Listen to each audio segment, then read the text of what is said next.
ফকিরাগ্রামের উচ্চতর মাধ্যমিক বিদ্যালয়ে ফতেহা ঈদুল মিলাদুন নবী উদযাপিত হল। কোকরাঝাড় জেলার অন্তর্গত ফকিরগ্রাম উচ্চতর মাধ্যমিক বিদ্যালয়ে দিনজোড়া কার্যসূচিতে পবিত্র ফতেহা ঈদুল মিলাদুন নবী উদযাপন করা হয়। কার্যসূচি মতে সকালে কোরআন পাঠের পরবর্তীতে অনুষ্ঠিত হয় গজল, জিকির জারি এবং হযরত মুহাম্মদের জীবনী লেখা প্রতিযোগিতা। তার পরবর্তীতে ফকিরাগ্রাম উচ্চতর মাধ্যমিক বিদ্যালয়ের অধ্যক্ষ সুভাষচন্দ্র দেবনাথের সভাপতিত্বে এক মুকলি সভার অনুষ্ঠান হয়। সভায় মুখ্য বক্তা হিসেবে উপস্থিত ছিলেন সমগ্র শিক্ষা অসমের কোকরাঝাড় জেলা কেন্দ্রের আধিকারিক জাহাঙ্গীর হোসেন।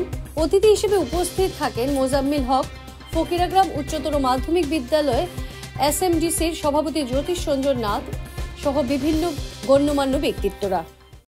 আমি মোৰ উন্নহ মালহেৰে আজি ফাতেহা ঈদ পালন কৰিম বুলি ভাবিছো আৰু আমাৰ ইয়াত সকলোখিনি আয়োজন সম্পূৰ্ণ হৈছে। আমি প্ৰথমতে আমাৰ 9:30 আছিলে কোৰআন পাঠ, তাৰপিছত আছে মিলাদুল নবী, তাৰপিছত 12:30 আছে কোৰআন পাঠ, গজল, জিকিৰ জাৰি, হযৰত মুহাম্মদেৰ জীবনী, এইবিলাক ছাত্ৰ ছাত্ৰীৰ মাজত হব, কম্পিটিশন হব। আৰু আমাৰ অতিথি আছে ডক্টৰ মোজাম্মেল হক এডপ্টাৰ, মই নিজে আছো, আৰু আমাৰ দাসগুপ্তা প্ৰদীপ দাসগুপ্তা আছে ভাইস প্ৰেসিডেন্ট। তাৰপিছত মুখ্য বক্তা আছে জাহাঙ্গীৰ হোসেন স্যাৰ, তাৰপিছত মোজাম্মেল হক মন্ডল, ৰফিকুল ইসলাম। আবেলি 2 বজাত বঁটা বিতৰণী হ'ব। গতিকে এইখিনি আমাৰ আজিৰ দিনৰ প্ৰগ্ৰাম।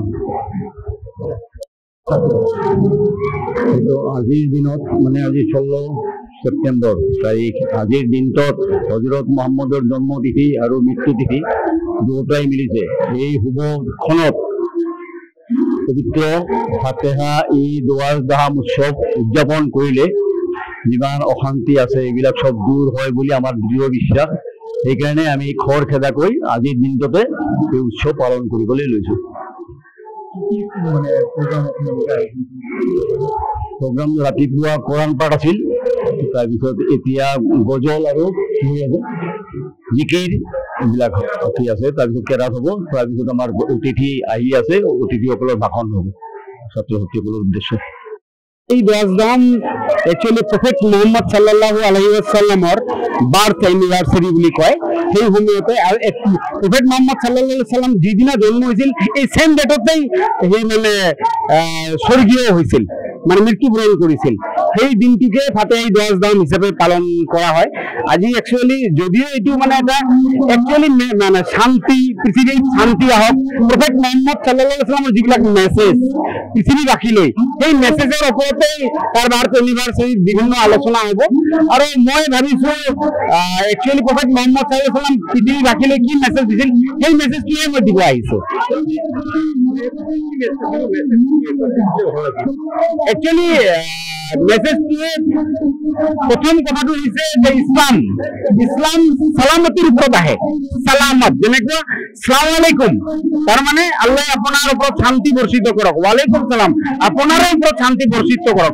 যদি এই কথাটো দিয়া হয় তেনেহ'লে আপোনালোকে এটা বস্তু চাব, বন্ধু শত্ৰুজনো বন্ধু হ'ব। আৰু এইটোৱে যে গোটেই বিশ্ববাসী একেলগে থাকক, জাতি বৰ্ণ ধৰ্ম নিৰ্বিশেষে মানুহ হিচাপে থাকক আৰু আন্তৰিকতাৰে থাকক, সদায় একেলগে মিলি থাকক, সেইটোৱে মেছেজ। আপোনালোকক ধন্যবাদ জনাইছো আমাৰ এই প্ৰগ্ৰামটো কভাৰেজ কৰাৰ কাৰণে। মানে আজি হৈছে আমাৰ ইছলাম ধৰ্মৰ ধৰ্ম প্ৰচাৰক, ধৰ্মগুৰু হযৰত মুহাম্মদ সাল্লাল্লাহু আলাইহি ওয়াসাল্লামৰ জন্মদিন আৰু মৃত্যুদিন। এই উপলক্ষে আমি ইয়াত ফাতেহা ঈদ ওয়াজদাম পালন কৰি আছো। তাৰ প্ৰথমতে আমি ৰাতিপুৱা কোৰআন পাঠ কৰিছো, তাৰপিছত মিলাদ কৰা হৈছে। এতিয়া আমাৰ ষ্টুডেণ্ট বিলাকৰ মাজত আমি গজল কম্পিটিশ্যন, কিৰাত কম্পিটিশ্যন আৰু জিকিৰ আৰু জাৰি অলপ কৰা হ'ব। আৰু লগতে আমাৰ মুকলি সভা আছে, মুকলি সভাত আমাৰ কিছুমান মুখ্য বক্তা ৰখা হৈছে, অতিথি কিছুমানক মতা হৈছে। সিহঁতে আহি আমাৰ ষ্টুডেণ্ট সকলৰ উদ্দেশ্যে কিছু হযরত মুহাম্মদের জীবনী সম্পর্কে কিছু আলোচনা করবে। সেইখিনি যে কোনো খবরের জন্য যোগাযোগ করুন 7099017330 এবং 7099017110 নম্বরে।